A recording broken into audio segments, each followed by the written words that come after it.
In this video, we are miles offshore. Somewhere over there. Catching some big fish. Big fish. That is a really big fish. Dropping the camera down in over 80 meters of water and are surrounded by absolutely breathtaking wildlife.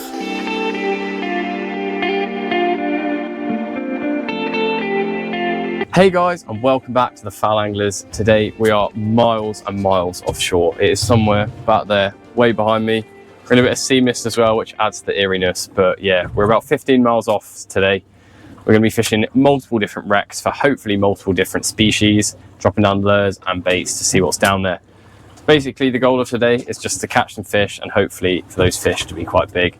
So we'll waste no time and we'll get dropped straight down. We experienced a pretty bumpy ride out. However, we knew the forecast was going to get better throughout the day, so it didn't worry us. We were surrounded by military ships and helicopters all the way out, which was really cool to see. So we're just over the wreck now. We're in 70 meters of water, so quite deep. I've got a 12-ounce lead rigged up onto just a soft plastic lure after some trace. We'll see if we can pluck out a pollock. 70 meters is a long way down, so using these 12-ounce leads helps us get down there as quick as possible. And wrecks aren't like reefs where you can get a long drift. Usually wrecks you get one or maybe two drops if you're lucky, so this maximizes our time actually down there before having to reel up and go back round. You can see I let it hit the bottom and then start bringing it up slowly. Now obviously this lure is following this 12-ounce lead, but however on this drop we didn't have anything, so we put our rods back in and headed back around. Okay. You can notice when I bring the boat back to where we want to be, I don't steam too quickly, as steaming directly over the wreck quickly could mean engine noise could spook the fish, and I want to prevent that from happening. So a nice slow steam back over and then we were ready for round 2. Only the one drop on round 2 and no fish, so ready for round 3. I just spin us slightly that way. The third drift proved slightly more productive, but only with one little foul hook pouting coming up. It was hard fishing on this wreck, so we decided to move to another close by one and see how we get on. Right, nothing on this wreck that we can catch apart from little pouting, so we're going to go try a different one. So we've just run a test drift to figure out which way we're going to drift, and we're drifting straight west, so we've aligned ourselves nicely to have a nice drift over the boat. Let's give it a go. Right, let's go catch a fish. We are directly on it now. There we go, there's a fish. Yeah, fish on. The first few seconds of the fight pose a risk that the fish may take you straight in the wreck, but after that you can bring them up nice and slow. We've got him off the wreck now, so we'll just bring him up really slow. So it's not a size that I want to be keeping a pollock. I want him to be able to swim back nice and easily. Still head shaking the whole way up. It feels a bit too heavy to be a pouting, unless it's a jumbo pout. Reeling this guy up, it feels like we're going for ages. Gonna have a sore wrist tomorrow. You can finally see the fish. What is that? It is a jumbo pout. That is a big pouting actually. There we go, that's my first fish of the day. Big old pouting. All the way from 80 meters. You see how he doesn't look like he's blown because I brought him up nice and slow. His eyes are still intact, but we will be keeping this guy for bait anyway. But there we go. Cheers, mate. So as this tide slackens off, we're sort of drifting a bit more with the wind, which isn't too bad because it's lining us up nicer with the way the wreck is on the bottom. So we'll keep fishing this one. Hopefully we'll be able to get some longer drifts in a minute. Is it wreck or sand? That's wreck. I can feel the 12-ounce lead smacking onto something hard, which is obviously the wreck of the ship, and it didn't take me long to find it properly. In the wreck. Yeah, bounced out, there we go. That is one thing you can do when you're fishing a wreck, is you can sort of feel with your lead what you're hitting, and I just managed to bounce it straight out of whatever I just landed in there. There we go, that's a better fish on now. Yeah. Oh, it's a foul hook pouting. Ugh. Foul hook pouting. So we'll use him for bait as well, but that's why it felt bigger, because he had more resistance. He was hooked in the middle of his back. Here we go, a new wreck now. We're still in about 75 meters and we're just drifting onto it now. So hopefully this one will hold some pollock. The second that Matt's rig hit the bottom, he hooked up to a really nice pollock and it started absolutely peeling drag. Yeah. Putting up a nice fight. bring mine up to give you a hand. Oh, I've got a fish. I'm on your fish. Am I? Right, if I... It's a big fish. That is a really big fish. Oh, it's a lovely pollock. That's a really nice pollock. Oh, Lovely, mate. look at the belly. There we go. What a absolutely stunning pollock.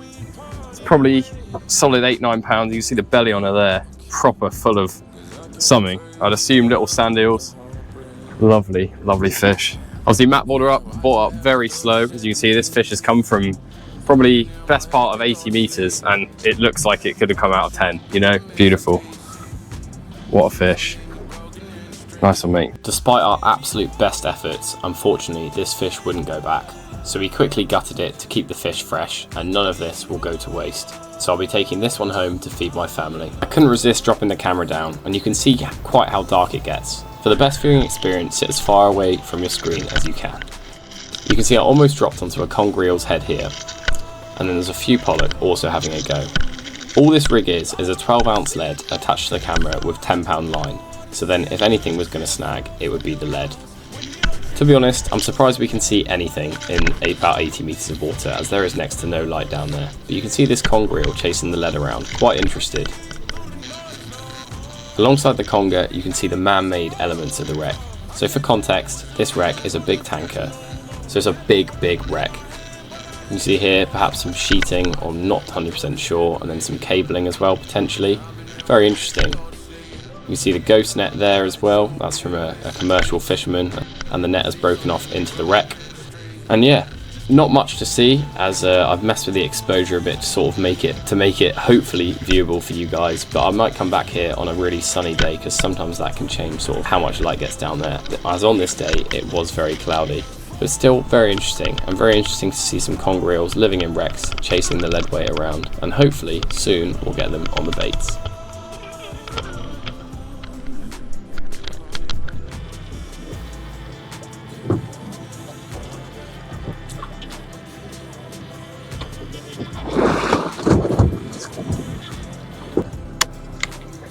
Something picked that up on the way down. Yeah, I've got something really erratic on.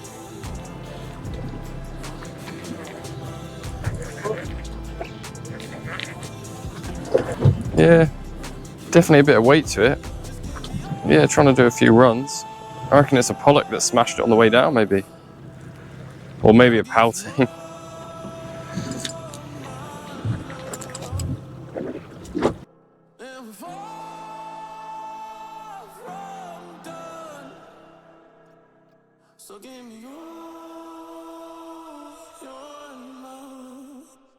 There we go, another pollock. He took it on the drop quite a way off the bottom, really. I think I was probably 10 meters off the bottom, and he took it before my lead even hit the bottom and started running with it. But yeah, probably good 3 pound. Nice fish. Fought all the way to the boat, which is always nice with these guys. There we go. After that fish, we drifted off the wreck, so we headed back to get one last drift in of the day. The methods we're using is simply a 12-ounce lead and then about 2 foot of trace attached to a soft plastic.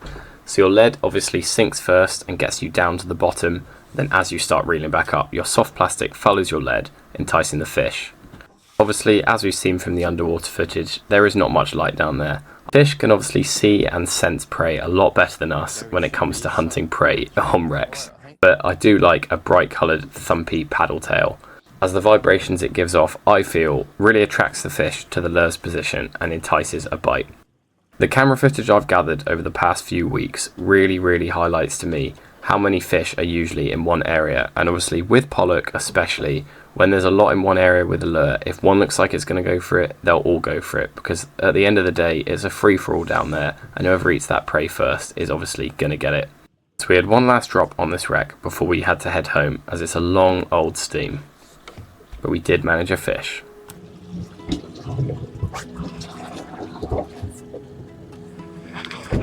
There's a fish.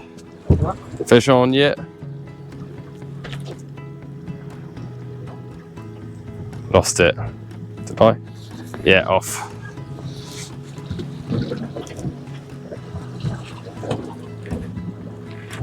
There we go. Yeah, better fish as well.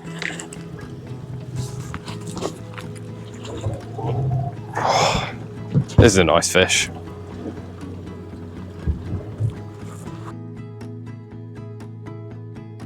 Putting up a nice fight. This is going to be a lovely pollock, I reckon. Still fighting all the way up as well.